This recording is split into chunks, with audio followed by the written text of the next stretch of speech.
But I think we got to start off with what you mentioned earlier. The news of the week: Lucasfilm, Star Wars, new direction. We've been looking for what is going to be the actual direction of Star Wars films. And we are getting The Mandalorian in Grogu. That movie is in the works. Jon Favreau, right, the showrunner for The Mandalorian, is set to direct with a theatrical release planned. The Mandalorian season 4 was all written, but Lucasfilm reevaluated their plans during the strikes and made the Mando and Grogu movie a priority. Ricky Flex, my first question for you: are you satisfied with this new direction for Star Wars films? I have a hot take. Absolutely not. Ooh, ooh. Absolutely not. I Lucasfilm is just in disarray.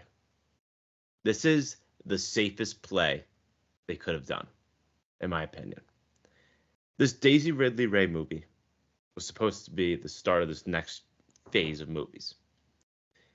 And it's gonna still happen most likely, but they're just gonna do this Mando movie instead.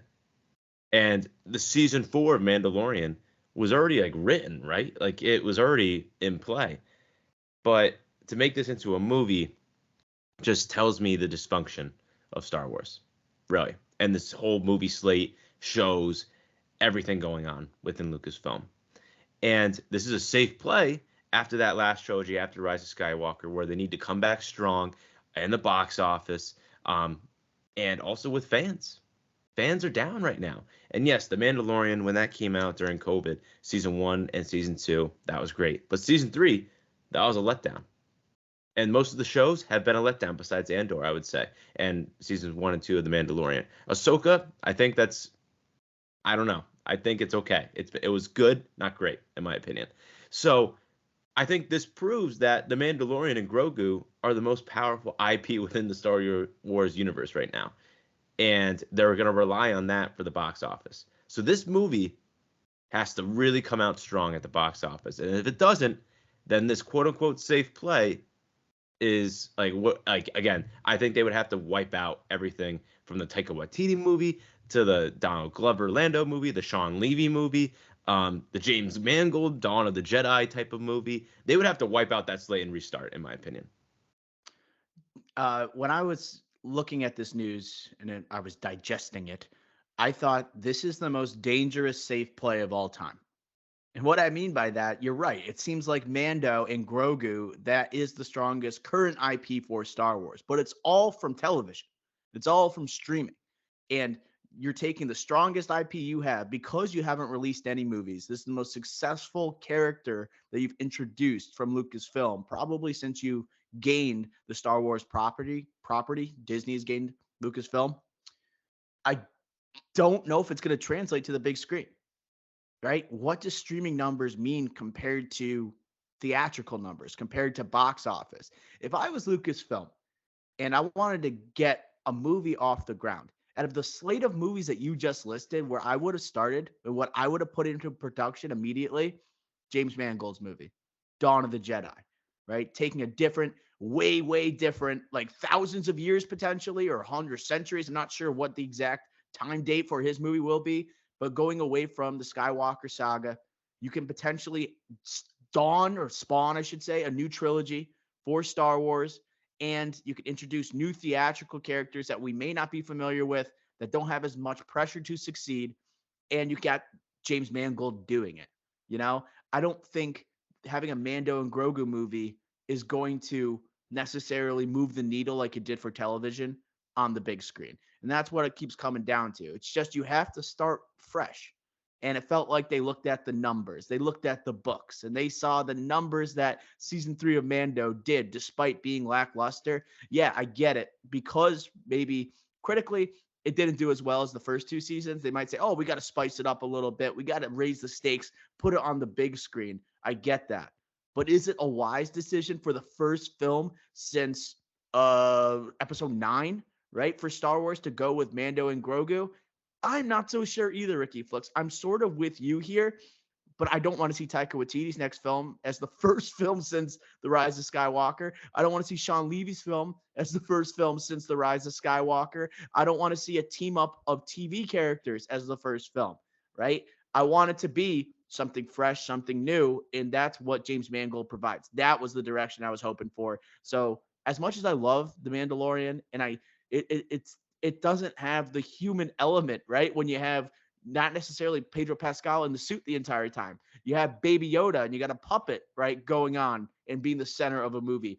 Like, what are the best parts of the original trilogy? It's like seeing the interaction of like a Han Solo with a Luke Skywalker, with an Obi-Wan Kenobi. And we're just going back to like CGI heavy and then actors just not actually playing the characters that they say that they're playing.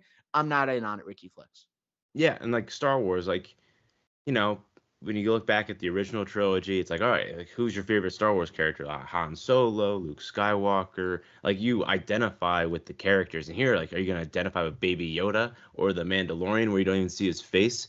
And like honestly, like, is Giancarlo Esposito kind of come back from the dead? Spoiler alert. And be the big bad here? Like, what is the plan here? And who are you going to identify with? Now, I got a comment from our Star Wars correspondent that I think I Johnny should read. Sims. Because I reached out for comment, and this is what he had to say. You're good with that, by the way. When we reach out for comment from the correspondence, very nice, Ricky Flicks.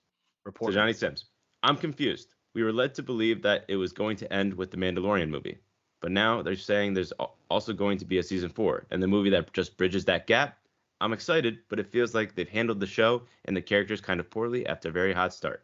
Having a movie in between seasons after having half of a season worth of development take place in another show, an asterisk, is crazy to me. Also, if it's called The Mandalorian and Grogu, I will riot. So that's the comment. I agree. I can't say I'm excited though. I don't know. Maybe he's just saying that to be nice. I can't say I'm excited. Are you excited for this?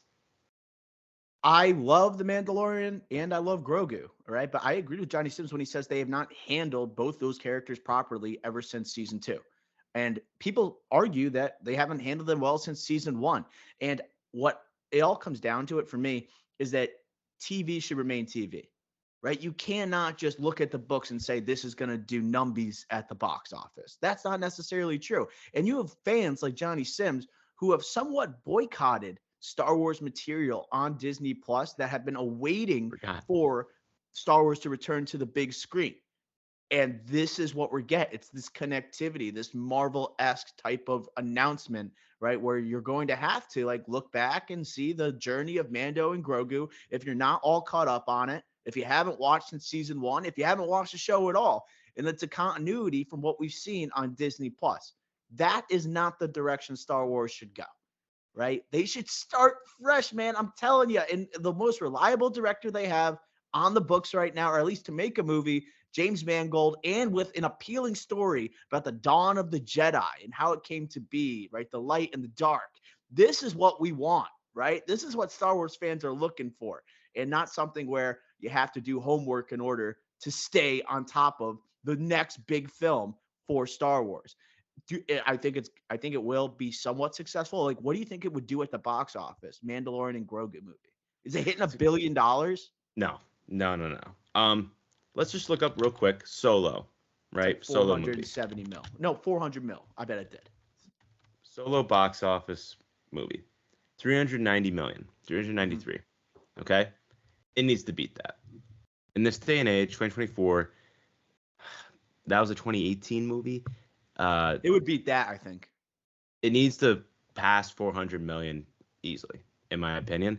Will it? I think it does. It's Star Wars at the end of the day.